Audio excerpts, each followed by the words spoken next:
अस्सलामुअलैकुम वरहमतुल्लाह। Welcome to CSS planet official. आज का हमारा टॉपिक है फॉर्मेशन ऑफ सेंटेंस, यानी कि सेंटेंस को किस तरह बनाया जाता है, उसके क्या क्या इंग्रेडिएंट्स होते हैं, उसके क्या क्या पार्ट्स होते हैं, उसको इंशाल्लाह आज के हम लेक्चर में कवर करेंगे। तो पहले हम देख लेते हैं कि पहले ये समझना ज़रूरी है कि सेंटेंस क्या होता है।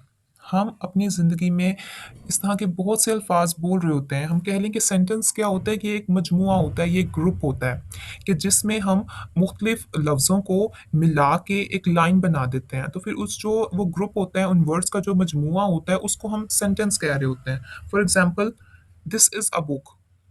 एक सिंपल एक सेंटेंस है। इसमें क्या दिस है एक वर्ड, एक इज़ है, एक है एक आर्टिकल और एक बुक। तो ये क्या है, डिफरेंट वर्ड्स मिले और उन्होंने एक सेंटेंस बना दिया। बिल्कुल इसी तरह शी इज़ सो टैलेंटेड। तो ये भी इसमें प्रोनाउन लगा, एडजेक्टिव लगा, बीइंग वर्ब लगा, तो एक पूरा सेंटेंस बन गया। बिल्कुल इसी तरह हम एक और जुमला देख लेते हैं, जैसे डोंट डू दिस। अब देखें कि किसी काम से मना किया जा रहा है, लेकिन है तो ये भी एक जुमला ही, एक सेंटेंस ही। इसमें भी कुछ इंग्रेडिएंट्स यूज हुए हैं, कुछ पार्ट्स यूज हुए हैं। और बिल्कुल इसी तरह एक और एग्जांपल के हाउ आर यू। इसमें अब क्वेश्चन किया जा रहा है कि कैसे हो, तुम कैसे हो। तो इसमें हाउ, आर, यू, ये को क्या चीजें हैं, ये इन्होंने मिलकर आपस में एक ग्रुप बना दिया और उस ग्रुप को हमने क्या नाम दिया, सेंटेंस का। आगे हम इसको देख लेते हैं कि बेसिक सेंटेंस स्ट्रक्चर क्या होता है। Every word in a sentence serves a specific purpose within the structure of that particular sentence। यानी कोई भी सेंटेंस है तो उसमें जितने भी वर्ड्स यूज हुए हैं वो क्या क्या रोल प्ले करते हैं। Example, she plays football. अब देखें इसमें शी क्या है, ये एक प्रोनाउन है और ये क्या रोल प्ले कर रहा है, ये क्या कर रहा है, ये एज अ सब्जेक्ट, ये डूअर है कि जो आगे एक्शन परफॉर्म हो रहा है उसको करने वाला कौन है, वह है शी। और क्या रोल प्ले कर रहा है, as a subject role play कर रहा है। बिल्कुल इसी तरह आगे है प्ले, प्लेस। ठीक है, तो प्लेस क्या है, ये एक एक्शन है। तो एक्शन को हम क्या कहते हैं, वर्ब। एक वर्ब का रोल प्ले कर रहा है क्या, प्लेस।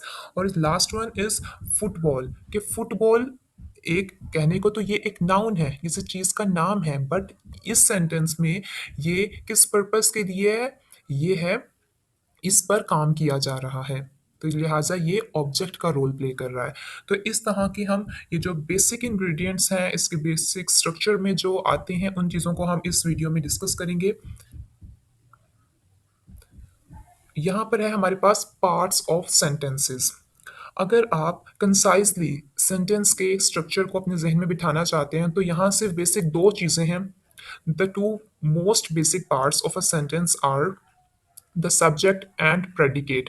कि दो चीज़ें अगर आप अपने जहन में बिठा लें कि सब्जेक्ट क्या होता है और प्रेडिकेट क्या होता है, तो बाकी चीज़ें जो फर्दर हैं, वर्ब, ऑब्जेक्ट और इसके अलावा इसमें कॉम्प्लीमेंट, डिटर्मिनर्स, ये सारी चीज़ें बात की बात है। आप इनको थोड़ा सा अपने जहन में बिठा लेंगे तो वो चीज़ें समझना आपके लिए आसान हो जाएगा। तो क्या चीज़ें हैं, सेंटेंस के कितने पार्ट्स हैं, दो पार्ट्स हैं। कौन कौन से, सब्जेक्ट और प्रेडिकेट।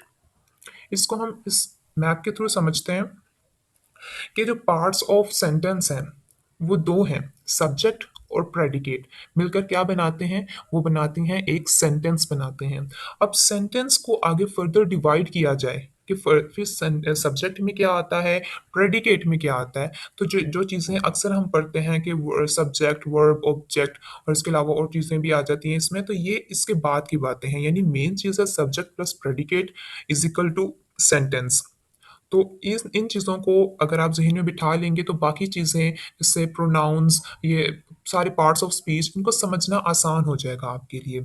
एक मैप आपके ज़हन में होगा तो ये सारी चीज़ें बहुत ही कन्वीनियंट रहेंगी आपके लिए। तो क्या चीज़ें हमने पढ़ी, एक है सब्जेक्ट, दूसरा है प्रेडिकेट।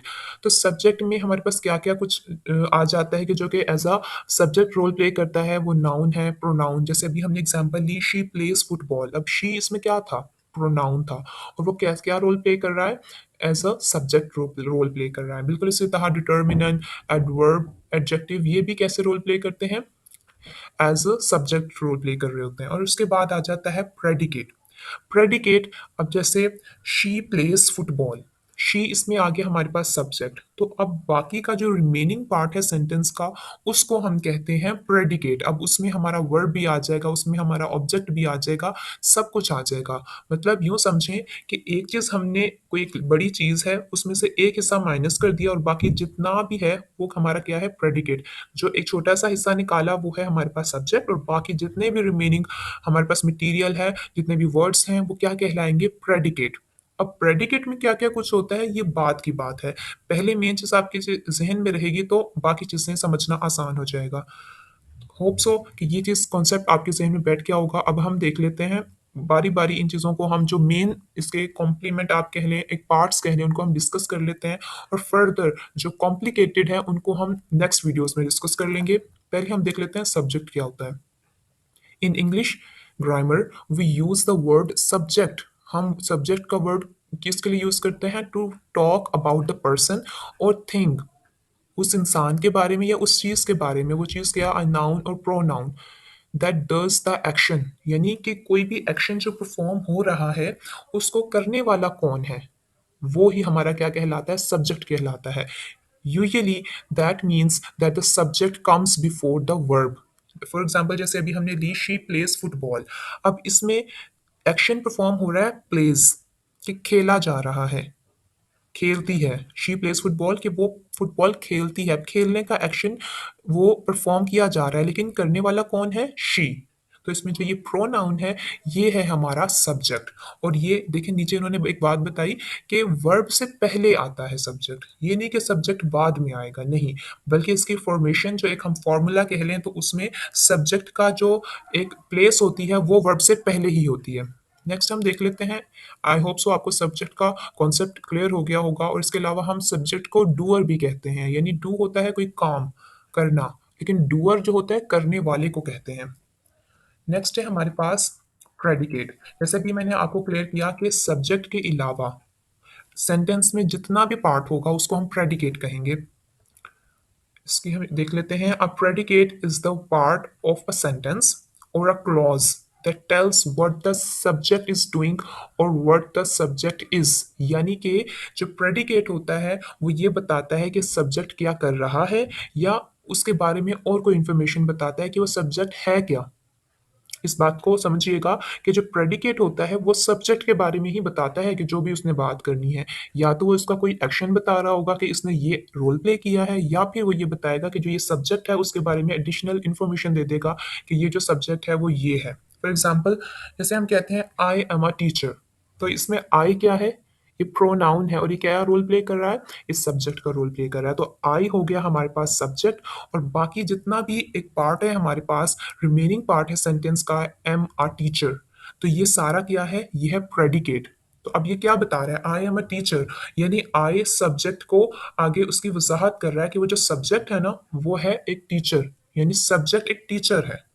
तो ये जैसे ये इसमें आ गया कि और व्हाट द सब्जेक्ट इज, ये सब्जेक्ट है क्या, तो वो किसने बताया, हमें हमें प्रेडिकेट ने बताया। लेट्स टेक द सेंटेंस, यानी एग्जांपल के तौर पर लेते हैं, the cat is sleeping in the sun. तो अब ये जो द क्लॉज अभी बता रहे हैं कि जो क्लॉज है कि sleeping in the sun is the predicate, यानी कि वो जो ये जो द कैट है वो क्या है, वो सब्जेक्ट है ना, वही कोई रोल प्ले कर रहा है ना, कर रही है स्लीपिंग का, सोने का एक्शन परफॉर्म कर रही है। करने वाले कौन है, कैट। तो कैट को तो हमने सब्जेक्ट कह दिया, तो बाकी का जितना पार्ट है, is sleeping in the sun, तो वो क्या हो गया, हमारे पास प्रेडिकेट हो गया, सिंपल। और इसके अलावा देखिए इन्होंने यहाँ एक वर्ड यूज किया है, द क्लॉज।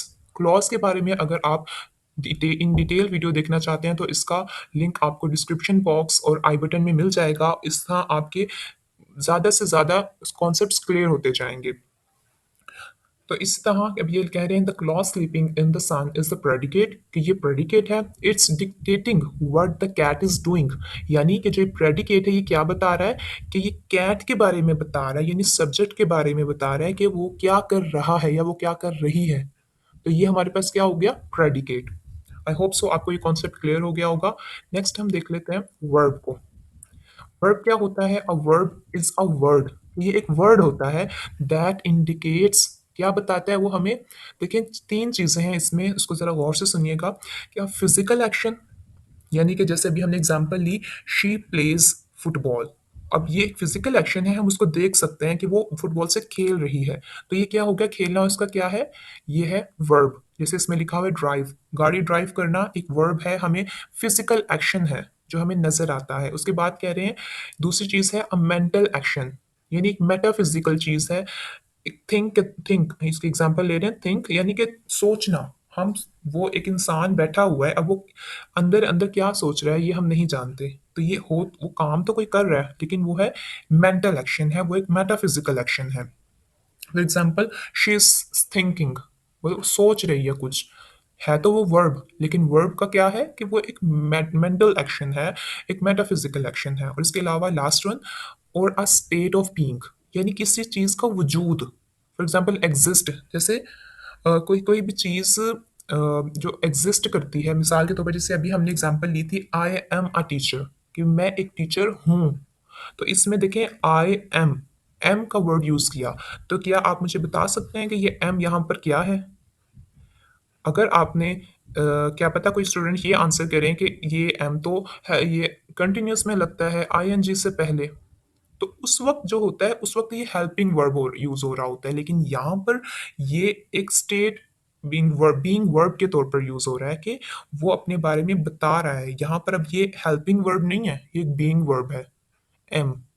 तो मतलब ये एक स्टेट ऑफ बीइंग को बता रहा है कि वो जो टीचर है वो है, वो जो शख्स है आई है, वो टीचर है।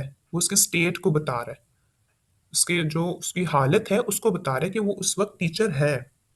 तो इसको क्या कहते हैं, वर्ब कहते हैं। कि हमने हमने क्या कुछ पढ़ा कि वर्ब की तीन तरह के, हमने एक तरह के लिए आप टाइप पढ़ी है हमने, कि फिजिकल एक्शन होता है जिसको हम देख सकते हैं, दूसरा होता है मेंटल एक्शन जो मेटाफिजिकल होता है, हम उसको जाहिरी आंख से देख नहीं सकते, लेकिन वो वर्ब में आता है कि वो कोई काम तो एक्शन तो है ना, लेकिन बस ये है कि हमारी आंख उसे देखने से कासिर है।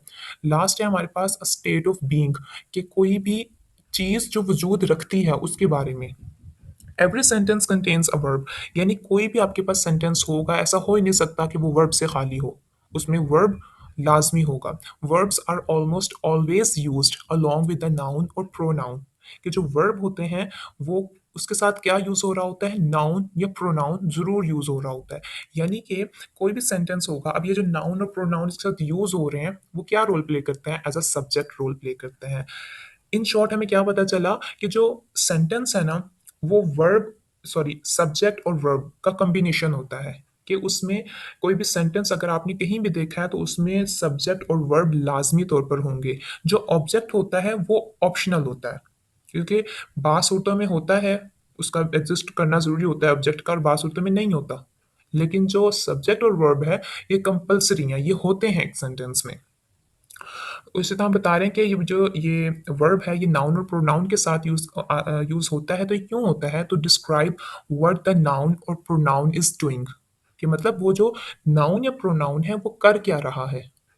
तो अगर आप इसको रिलेट करें पिछली चीज के साथ, कि वो जो वर्ब है वो बता रहा है कि नाउन या प्रोनाउन क्या कर रहा है, तो मतलब कर रहा है, और करने वाला कौन होता है, सब्जेक्ट। तो ये अगर आप इसके इन डेप्थ मीनिंग देखें तो यही चीज बता रहे हैं कि सब्जेक्ट सब्जेक्ट और वर्ब का रिलेशन बता रहे हैं, कि ये आपस में एक दूसरे को बता रहे होते हैं, एक दूसरे के बारे में बता रहे होते हैं। कि वर्ब बता रहा है कि जो डूअर है ना वो क्या कर रहा है, जो सब्जेक्ट है वो क्या कर रहा है, उसके बारे में डिस्क्राइब कर रहा होता है।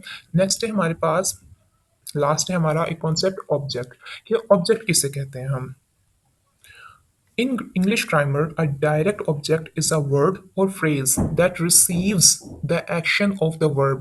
यानी कि हमने पहले बताया, अभी पीछे हमने पढ़ा कि जो verb होता है वो क्या बताता है, वो नाउन या प्रोनाउन के बारे में बताता है कि वो क्या कर रहा है। लेकिन जो ये है ऑब्जेक्ट है, वो ये बताता है, वो ये बता रहा होता है कि जो वर्ब है वो वो उसके एक्शन को एक्सेप्ट कर रहा होता है, रिसीव कर रहा होता है। वो जो वर्ब हो रहा है, वो जो एक्शन हो रहा है, उसको कौन रिसीव करता है, उसको ऑब्जेक्ट रिसीव करता है। जैसे शी प्लेज फुटबॉल, अब इसमें शी क्या था, सब्जेक्ट, प्लेज वर्ब। तो जो ये वर्ब था, ये जो एक्शन था, किस पर परफॉर्म किया जा रहा था, वो किया जा रहा था फुटबॉल पर। तो रिसीवर ऑफ एक्शन को क्या चीज है, ऑब्जेक्ट है। आई होप सो आपको ये कॉन्सेप्ट क्लियर हो रहा होगा कि जो सब्जेक्ट होता है वो डूअर होता है, और जो वर्ब होता है वो एक्शन होता है, वो जो कोई काम है, वो जो किया जा रहा है उसको हम कहते हैं वर्ब। और जो ऑब्जेक्ट है वो रिसीवर होता है कि कोई काम है वो उसी पर किया जा रहा होगा, तो उसको हम कहेंगे object. In the sentence sentence में द स्टूडेंट्स, एग्जाम्पल हम ले रहे हैं, द स्टूडेंट्स ईट केक, के वो जो स्टूडेंट है वो केक खाते हैं। अब इसमें the direct object is cake, क्योंकि जो खाना कुछ भी खाना वो क्या है, वर्ब है। लेकिन जो चीज खाई जा रही है उस पर एक्शन परफॉर्म हुआ है ना, उसने एक्शन को रिसीव किया है, तो वो क्या होगा, वो हमारे पास ऑब्जेक्ट होगा कि the direct object is cake, the verb eat is the verb and cake is what's being eaten. और केक क्या है कि जो चीज खाई जा रही है, मतलब जो चीज एक्शन को रिसीव कर रही है, तो वो क्या हुई हमारे पास, ऑब्जेक्ट। आई होप सो आपको आज के लेक्चर में सारे कॉन्सेप्ट क्लियर हो गए होंगे। फिर भी अगर कोई क्यूरी हो तो आप कमेंट बॉक्स में हमें क्वेश्चन कर सकते हैं, इंशाल्लाह आपको बर वक्त इसका आंसर दिया जाएगा। अल्लाह हाफिज़।